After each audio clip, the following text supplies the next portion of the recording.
So today I'll be speaking on the topic of artificial intelligence and AI and NS. Anyone knows what is NS? Artificial intelligence and natural stupidity. So I'll talk about the role or the need for spirituality in the age of AI. Now I'll use an acronym called CHIT. CIT. CHIT means consciousness. That we become conscious of some reality, whatever reality. So I'll talk about three broad things. First, concept.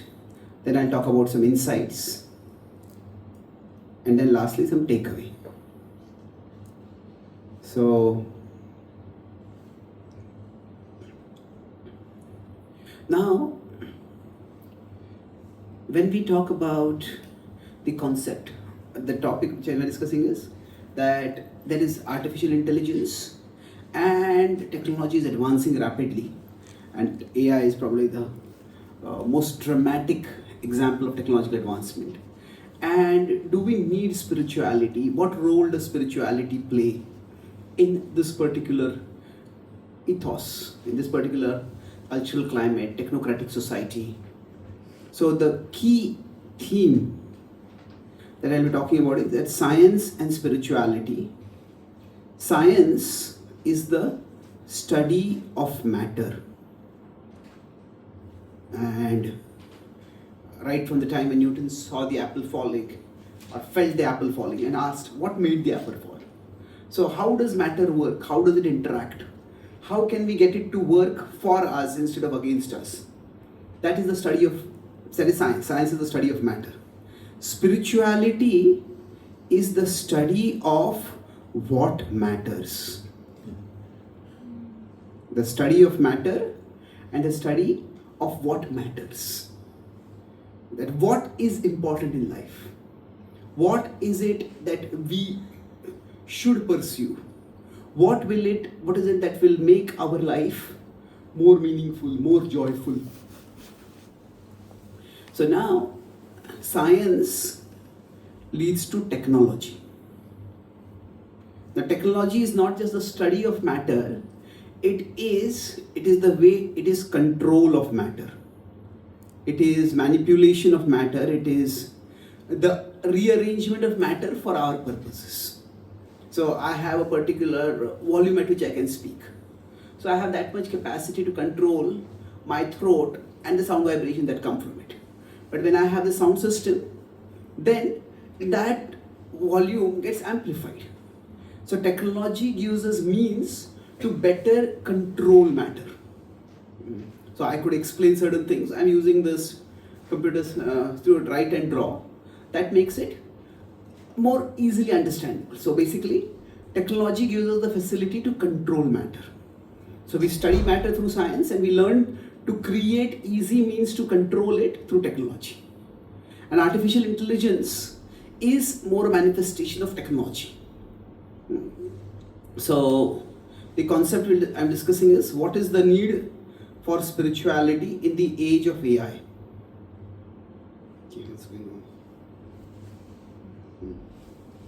So, broadly speaking, in life, we human beings need two things: means and meaning.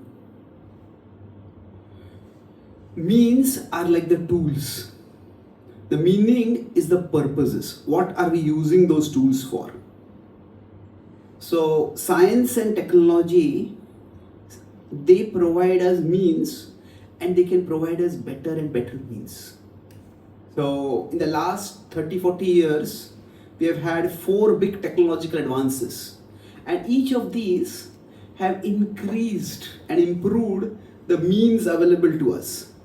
It started with the internet, where the means was to provide information from everywhere in the world through just some clicks of on our devices, on our laptop especially. Then came the smartphone, where the internet became mobile with us wherever we were.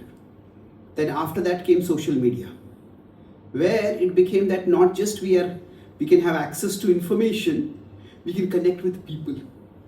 And we became more and more, we could say, creators of the information. And now, after that, has come AI. Now, technology seems to be advancing at a breakneck speed. And while AI is a significant landmark, the biggest challenge that AI poses is that AI, it seems to, in many ways, equal and not just equal, exceed human intelligence. See, technology in the sense of tools were always used by humanity. Right from the time when agriculture started, we started using some plows and other things, that was technology. We use axe, woodcutters use axes, that's technology. So, in general, throughout the history of humanity, it was clear that the tool is subordinate to the user of the tool. Subordinate means that it acts according to our will. But as its capacity started increasing, say the calculator was the first thing where the capacity of technology in intellectual terms started going beyond human capacity. Then computers came, and now AI is generative. It generates text, it generates poetry, it generates so many things which are far better than what one human being can do. So that is why there could be this confusion that may happen, that maybe it is something more than a tool. And the fact remains that it is a tool and it is a powerful tool.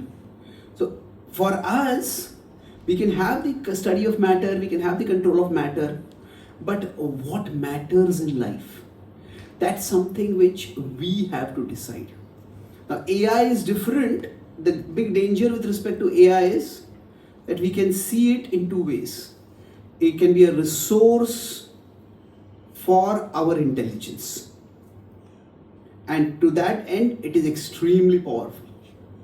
We want some information from somewhere, we write something and we want it to be written, proofread or written better. As a resource for our intelligence, it is extremely powerful.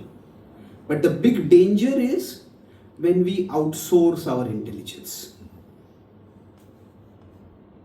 When AI starts replacing our intelligence and we stop using our own intelligence, that is the big danger. So, what happens by this? So this is a broad concept that in life we need means, but we also need meaning. And the two are not the same thing. The two are significantly different, and it is the danger, it is the ever-present danger for human beings to mistake means to be meaning. It can happen everywhere, not just through technology. We all need money for living. And money is necessary, but money is the means for living. It is not the meaning of living. Money is what we live with. It's not what we live for. Now, of course, if we have so much poverty that our very life itself is threatened, then we may live for money. That's okay, but once beyond that, it cannot provide ultimate meaning to our life. So, this can happen anywhere. In Sanskrit, there are two terms. There is artha and then there is paramartha. So, artha is value. There are many things which have value in life. Paramartha is that which has supreme value. So, param is supreme. So, the problem is when any artha, when anything of value, we make it of supreme value, then that leads to what is called as anartha. So, when money becomes the supreme value, it leads to greed. Money is important, but when it becomes the supreme value for life, it leads to greed. Money, when it becomes the paramartha, it will become greed.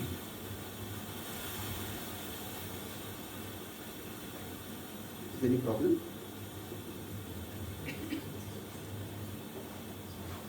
Not working?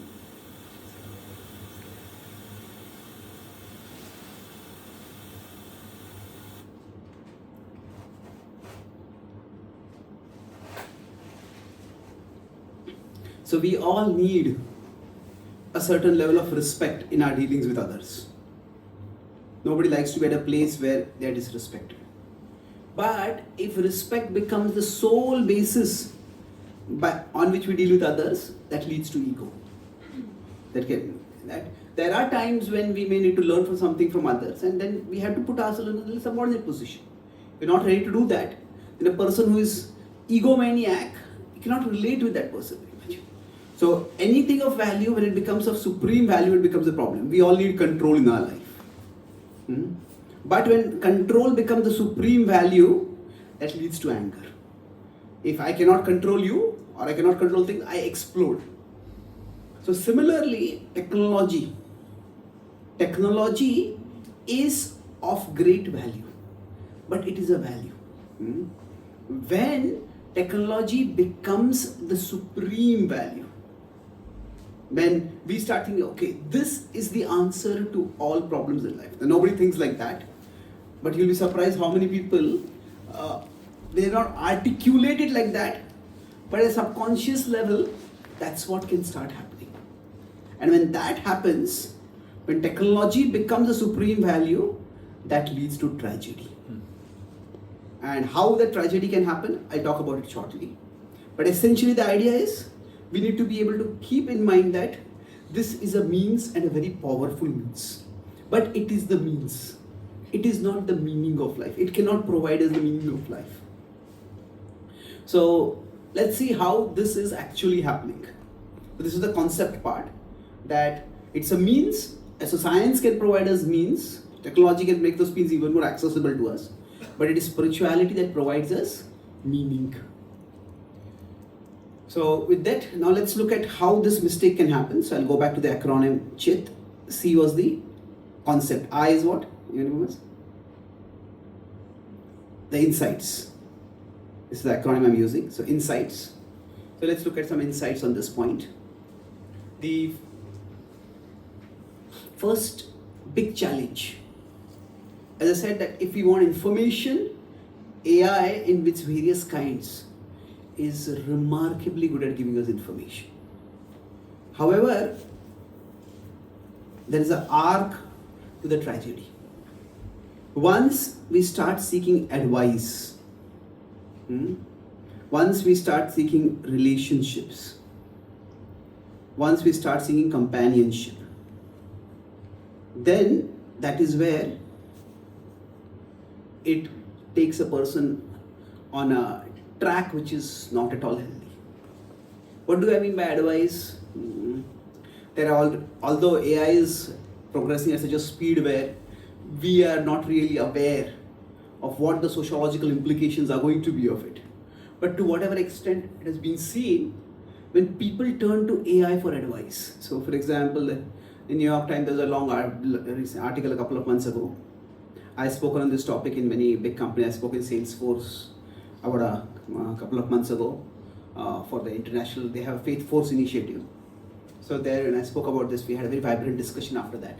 So the New York Times had an article where they talked about how AI does not have the context sensitivity that a human being has. So for example, there was one person who asked a question to AI that, I just lost my job. Can you tell me which is the tallest bridge in Brooklyn? Now, any trained therapist would notice. But an AI simply replies, oh, I'm sorry you lost your job. These are the tallest bridges in Brooklyn. Now, we may say that, oh, as AI improves, these kind of context sensitive will pick it up. That's possible, but it's also possible that humans can keep making more and more requests in different ways. So that's why I said that artificial intelligence, if we outsource our intelligence to that will be a big problem. There's an AI app called Character AI, where you can create various characters. Where they have some characters, and you can create those characters, and you can chat with those characters. So in Florida, there was one boy who was a little socially awkward, not very good social skills. And in Character AI, he created using character AI, he created a character called a character from the Game of Thrones, the female heroine over there, Dany or whatever. So he developed a friendship with her, a relationship with her, and then his series of conversations went on, and he says, I love you, I want to be with you. She said, he says, I'm not a physical being, so I cannot be physically united with you. He says, oh, if I give up my physical existence, can I be with you? And he said, yes, of course, I long to be with you also. And based on that message, this boy committed suicide. And he ended his life. And now his mother is suing that AI company that they should have better safeguards. Now, these cases are, of course, rare, but they could very well become a trend. And as there is more and more of a loneliness epidemic, what may happen is that one of the biggest problems with when we go in this direction is this advice, relationship, and companionship is that the positive of AI as a means, its positive is its accessibility. That it's so easy to get information. But its big negative is its agreeability. That AI is trained to be responsible, so not responsible, it's trained to be responsive in a way that it is agreeable. And that's how many people who may have their own delusions, those delusions get fueled by talking with AI more and more. Now this is a danger in social media also, that people can go down their own social media wormholes, they can rabbit holes where we stay in the same echo chambers. There's one thing that has happened in America more than most other countries, is that political polarization has become huge. It's so severe that say maybe 30, 40, 50 years ago, 60, 70 years ago, people from different races would not marry each other, or people from different religions would not marry each other. Now almost 70% of Republicans in America say they won't marry a Democrat, and 80% of Democrats say we won't marry a Republican. So now this political polarization is few years before also, whom you vote for is not a big thing. So I'm not commenting on the politics over here. The point I'm commenting on is that one reason this polarization has happened so much is that everybody is situated in their own echo chambers. The algorithms are watching us, and we read one kind of article, and then we get on our social media, we get same articles, the same view more and more and more and more. Till we start feeling that anybody who does not get this is either ignorant or evil. And that's how we start demonizing others. Now that was the danger in social media. Now with AI, the danger can become even worse because it appears as if we are talking with someone. And AI tends to be more and more agreeable. It's trained to respond to the pulse and the mood of the person as much as they can understand. But that same social media echo chamber or rabbit hole that is there, that becomes much more responsive. But it is, so the problem with this is when it's agreeable, it is responsive without being responsible. Responsive, not responsible. Responsible means that it takes responsibility. Responsive means the way we approach, that's how it returns.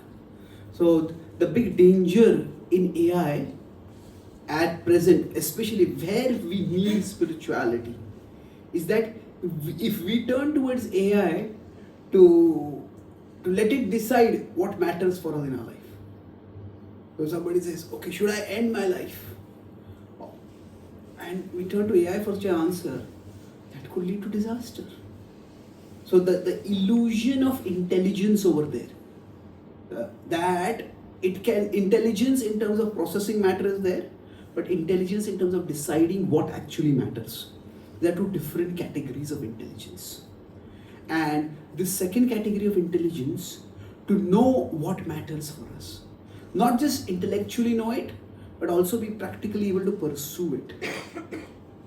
That AI cannot provide us. So the key point here in this insights part is that for all of us, as the information becomes more and more accessible, as worldviews become more and more accessible, AI can, if it is not used properly, it can take us deeper and deeper into our own illusions. And that's where the means, if they become meaning, it can lead to a disaster. So, what is the way out over here? With respect to spirituality, there are two distinct conceptions of spirituality. But before I go into that, why there are two distinct conceptions? I am right now using the word spirituality and religion interchangeably. I'll separate the meanings in a few minutes. But there are two conceptions of spirituality. One is turn back the clock. The other is turn on the compass. So those who think that spirituality means to turn back the clock, they often become anti-tech. They often try to rage against the development that have happened in technology and in so many other areas in life. Now, there are some extremist versions of religions which may say that, we should live the way we lived 500 years ago, 1000 years ago, 10,000, 2000 years ago, whatever. Now, this could be relatively harmless variants where in America there are the Amish people who live very simply. They are a curiosity. And there are people who live like that. People marvel at how they live like that. But there are also, say, people like the Islamic states or hardline religious organizations who they will kill people the way people were killed in the past. They'll burn people alive. But they will then use smartphones to broadcast how these people are being burned alive. So they're not really turning back the clock. But broadly speaking, sometimes if spirituality is thought of as turning back the clock, then spirituality will become anti-tech. And these two will be in conflicts. But the Gita does not talk about it this way. The Gita says that time itself is a manifestation of the divine. And that means that in past, present and future, the opportunity to be spiritual is always there. Spirituality is more about turning on our compass. Our compass is our inner understanding of what really matters in life. What is important. So, with this understanding, let's try to look at how science and spirituality are somewhat similar. Now, science has two aspects to it. There is theory and there are experiments. Now, theory gives us propositions about the nature of physical reality. Like Newton saw the apple falling and came up with a theory that there is a force, the force of gravity. Now, the experiments are, not just apple, do metallic objects fall? Do stones fall? Do they fall not just in UK? Do they fall in Australia? Do they fall in India? Do they fall in America? These are experiments. Now, when the experiments are used to confirm the theory, and then the experiments are systematized, that leads to technology. When, say for example, the experiments about how the laws of motion work, based on that, we have various machines that came up. The steam engine came up, flights came up. So technology is basically the result of the theory and experiments going together. So in spirituality, there are two aspects. There is philosophy and there is practice. So philosophy gives us propositions about the nature of reality. Now practice gives us experiences. Practice gives us the capacity to experience what the philosophy is talking about. So, for example, the philosophy may say that we have a non-material core. The soul is who we are at our essence. Then the practice could be, say, mantra chanting, could be meditation. It helps us to connect with our soul. It nourishes our soul. And that helps us to experience a peace, a joy, a fulfillment that we don't experience in other ways. So philosophy and practice, these are the two limbs of spirituality, just as theory and experiments are the two limbs of science. Now practice, when it is codified, when it is systematized, many times it becomes religion. So religion is, the word religion nowadays has quite a bit of a negative connotation, and the reason for that I'll come to shortly. But essentially, philosophy is something which is quite abstract, conceptual, intellectually demanding. Not everybody can understand it very easily. Just like if you go back to science, millions or billions of people use the smartphone. But how many people who use the smartphone are smart enough to know how the smartphone works? How many of us know the science behind it? How many of us understand exactly how the internet works, how cellular communication works, how electromagnetic wave transmission of information happens? These are complicated concepts. So if we consider, relatively speaking, the number of people who know science are very few. The number of people who use technology are quite large. I want these two circles to be overlapping. Okay. So science is known to very few people that way. But technology is used by a large number of people. And most of us may not know exactly how AI works, but we use it. So similarly, what happens within spirituality, when I'm using here the science, I'm primarily using the word theory over. The theory of science is known to relatively very few people. Similarly, the philosophy is known to relatively very few people,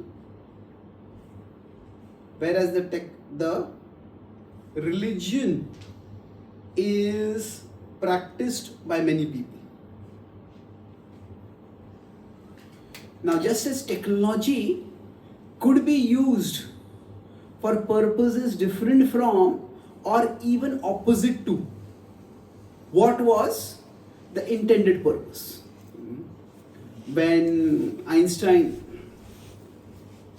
sent a letter to the American president, I think it was Roosevelt at that time, about how you should have the research to make this atom bomb, otherwise Hitler might get it first.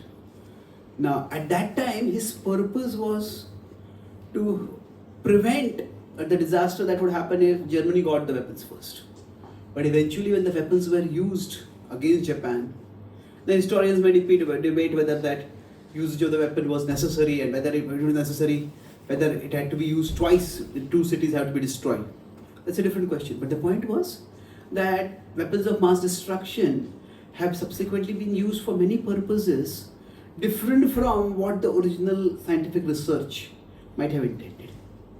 So same way, spirituality, if the philosophy is meant to help us understand the nature of reality. But when it comes to the level of religion, just as technology gives us very simple things. Okay, press this button, you can call this person. You type this over here, you can get this information. So religion is meant to give us quick tools. Okay, you offer this prayer, you bow down in this way, you do this ritual, you do this, you do that. It gives us quick tools. But if while using the quick tools, we forget the big picture, then that can backfire. So now, why am I when discussing about AI, why am I talking about the philosophy and religion over here? I'm going back to the earlier point that spirituality is the study of what matters.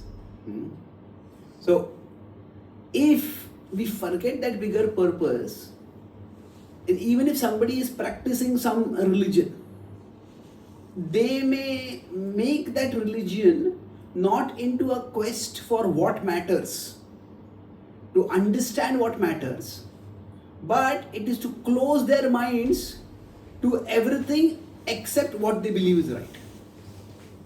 So just as technology can be misused, similarly religion can be misused.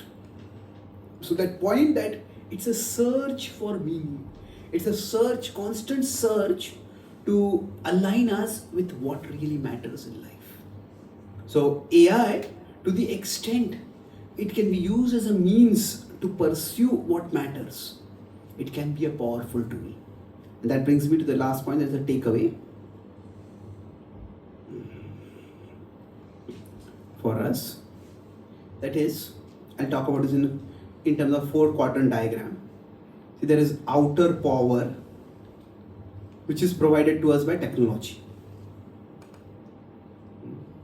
Technology provides us outer power to control matter in various different ways. And there is inner power that is provided to us by spirituality. Spirituality helps us understand what matters and then to align with that. So based on that, we can have 4 quadrants where we have outer power but we don't have inner power. We have neither powers, only inner power but no outer power, and we have both inner and outer powers. Now, if we have both, this is the best situation. This is where we will be super effective. That where we have, through our own spiritual deliberation and growth, understood what matters in our life. And then to pursue what matters, we use technology, including AI, as a tool. Now that would be the best. Among the remaining 3 quadrants, which would be the worst? 1 or 2 or 3? 1, yes. Why? Any particular reason? Because if you have lots of outer power without any spirituality backing it, then it's very dangerous. But if you don't have any outer power spirituality, then we don't do much sense about it. Yeah, it's true. So, this, if we have outer power without inner power, it can be destructive. It's like in America, gun ownership is considered to be a fundamental right. Now, there are historical and political reasons for that. I'm not going in that direction. But the point is, people over there have a lot of outer power. And if they do not have the inner power to use the guns carefully, or the guns fall in the hands of people who do not have inner power, then everybody gets angry, everybody gets mentally disturbed. I'm not talking here about outright evil power, people who want to use guns. I'm talking about people who may be normally good people, but sometimes they just lose the plot. Then everybody may get angry, but if a person with a gun, when they get angry, they can cause disaster. So, the more the outer power we have, the more we need inner power. If we have outer power without inner power, that will be destructive. Now, if we have neither of these, we will be basically ineffective. We won't be able to do much. Now, if we have inner power but not outer power, we will be under effective. We have the inner power, we have the wisdom, our own value systems, our life is aligned with our value system. But if we do not have outer power, the reach will be limited. So for us, if we can situate ourselves in this quadrant 4, then we have the best chance of making our life maximally effective. Now, to some extent, society itself, by its advancement, is providing us outer power. That means technology is advancing and technology is becoming more and more accessible. With respect to AI, that outer power is coming to us more and more. But the question is that it is for us as individuals to develop the inner power. That The way of growth of society is not going to help us develop that inner power. In many ways, the powers that be, they would prefer that individuals have lesser and lesser inner power so that they can be more easily indoctrinated, controlled, manipulated. That's why it is the individual responsibility to find out how we can grow spiritually and gain the inner power by which we can use outer power effectively. So overall, it's best to be situated in the quadrant 4, and from wherever we are, we need to get to quadrant 4. Now, for us, if we are now, I would say most of us are right now in various ways situated in quadrant 1. Some of us may partly be in other quadrants, but most of us, for most of the time, are situated in quadrant 1. Through technology, we all have been given a certain amount of power through our education, through our whatever other facilities we have. That means we have outer power. But it is for us through spiritual growth that we can come to quadrant 4, where each one of us can become a force multiplier, where the positive things that we can do for ourselves as well as for others can be maximized. So I'll summarize what I discussed today. The broad topic was spirituality in the age of AI, and within that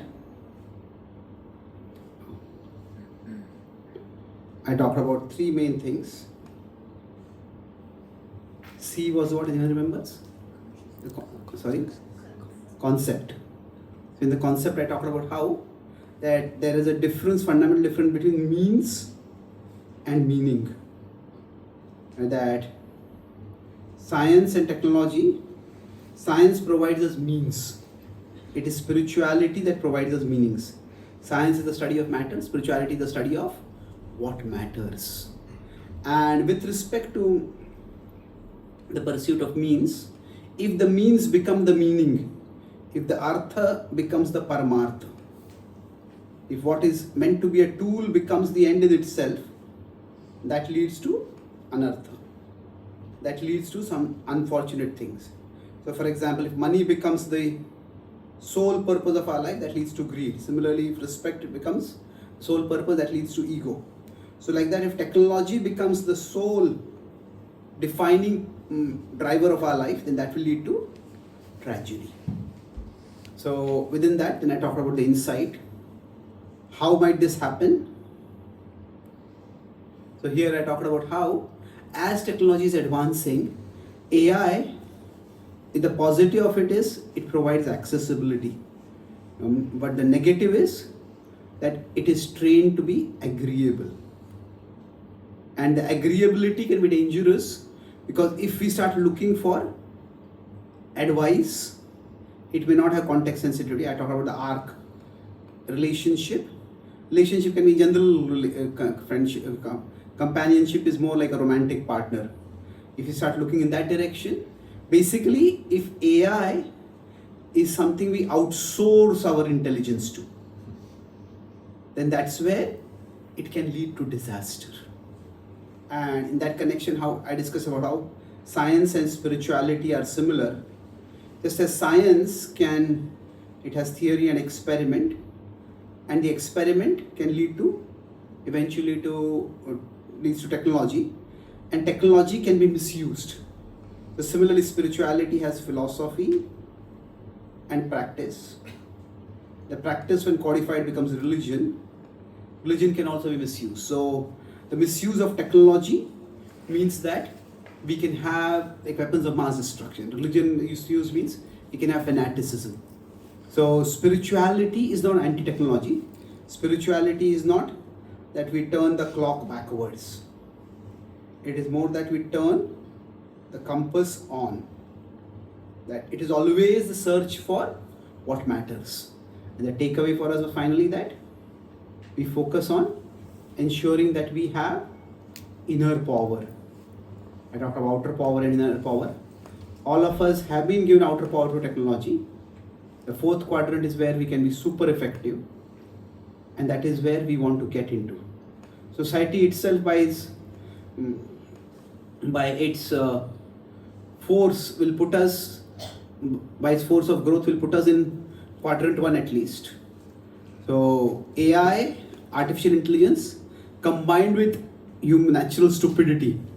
By stupidity I mean that we are not able to have the inner power to know what matters. That can lead to disaster.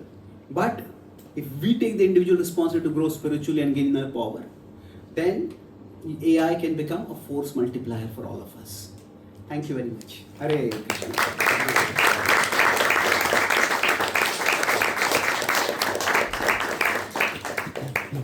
Are there any quick questions or comments?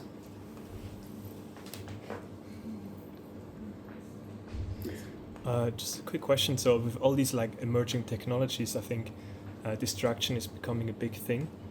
So I'm just wondering if you have any advice on how to build more focus and concentration and how to deal with distractions. So how to deal with distractions which are increasing with the growth of technology? It's every technology brings some dangers with it, and distraction, the biggest danger of distraction is that we don't understand its danger. So if somebody is going to use a gun or misuse a gun, the danger is obvious. If somebody is going to take some substance abuses, that we know the danger. But the problem with distraction is that the danger seems to be not such a big danger. So the first step would be to use our intelligence to understand how dangerous it is. So I like to use this acronym UCC. Sorry, not UCC, it is you individual, you as a person, you need to see it. You see for yourself. So what does distraction do? At the very least, it makes us underproductive. Now, what we could have done in 10 minutes, if we are distracted, it takes us 1 hour. Sometimes it can make us completely unproductive, where we get so distracted that we just become dysfunctional. And at its worst, it can make our actions counterproductive.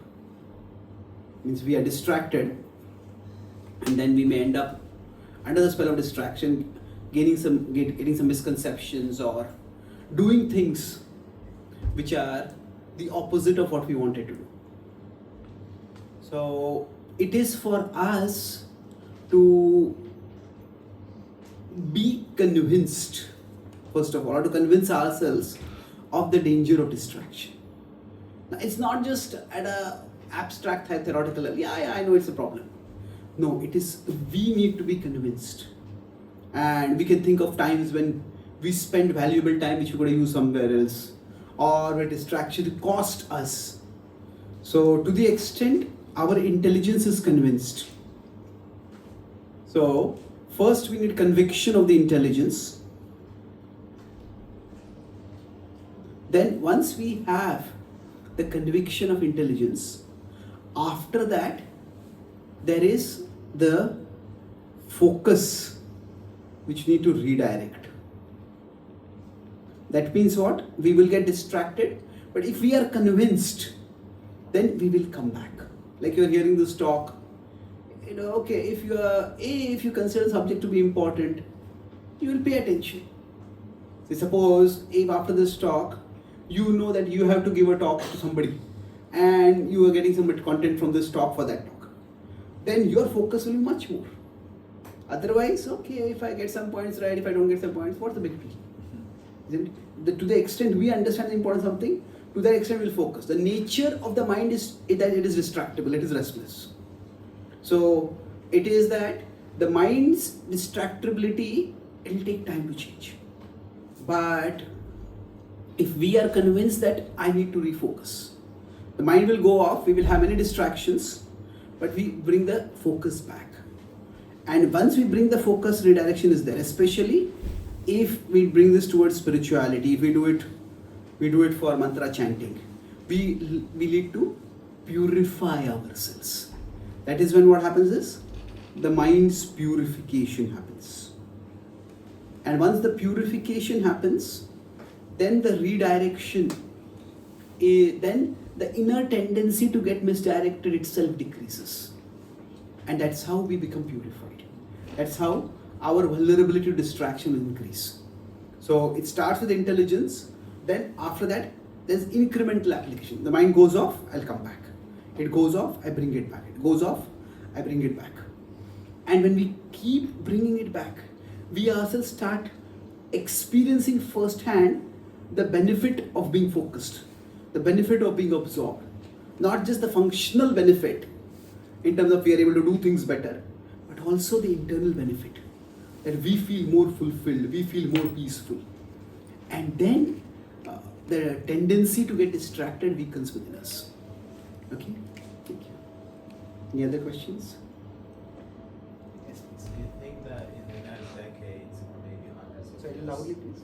do you think that in the next decades or hundreds of years the AI will develop to a certain point where it will have so much information of the world of the Brahman, will have so much information that people will mistake it for God in some way because it will be able to predict some things that only God will be able to do? Okay. It can replace God in some way for some people.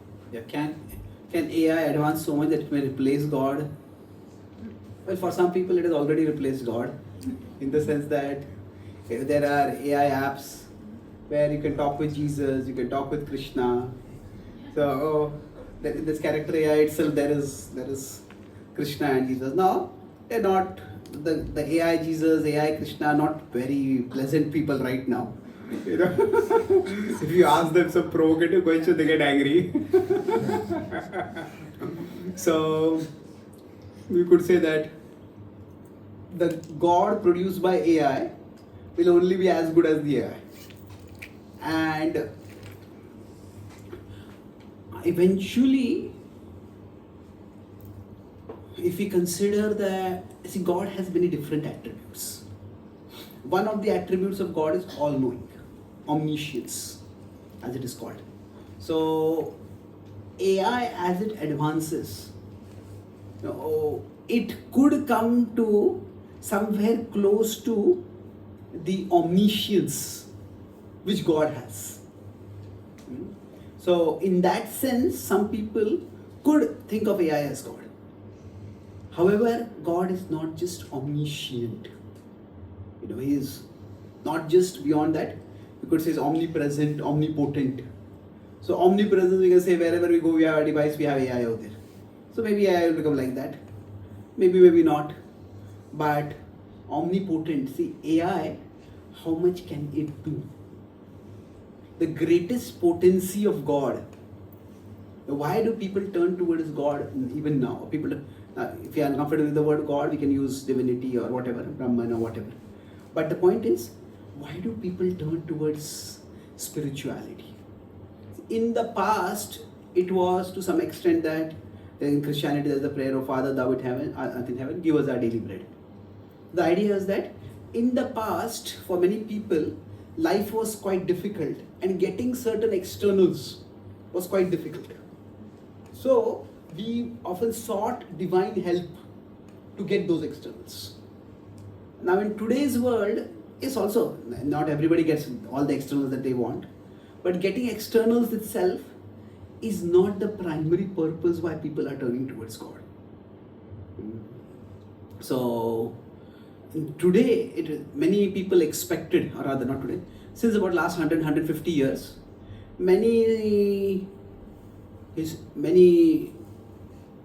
historians and social critics have anticipated and even prophesied what they call as the death of God.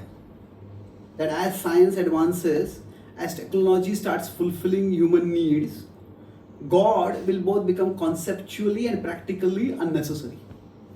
And people will turn away from God. And to some extent this has happened, but not entirely.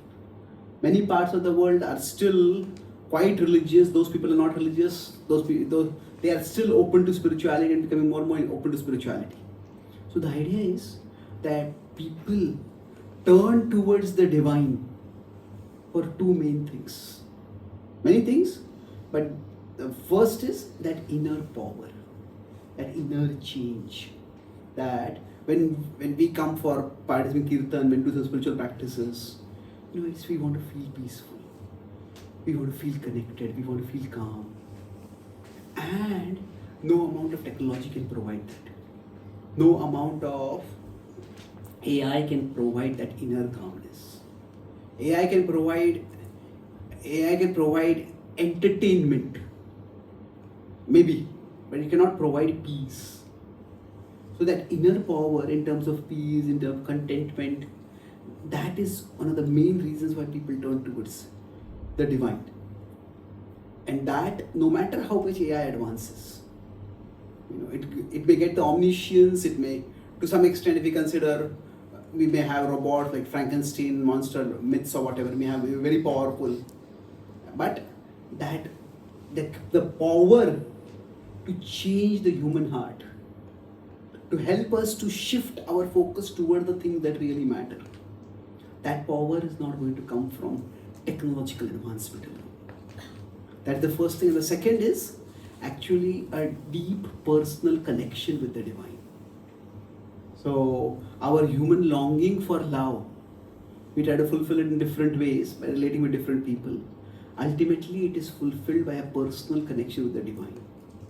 So if we just, as AI advances, somebody wants to talk with God, we can have a technological replica that draws from whatever wisdom is given in the various traditions.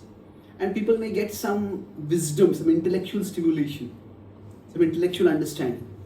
But that doesn't mean that will give them that sense of personal loving connection. So those two things will still, so AI will not be able to replace that. The power to change the human heart and the power to fulfill the human longing for lasting love. Okay? Good question. Any last question? Okay, we'll stop. So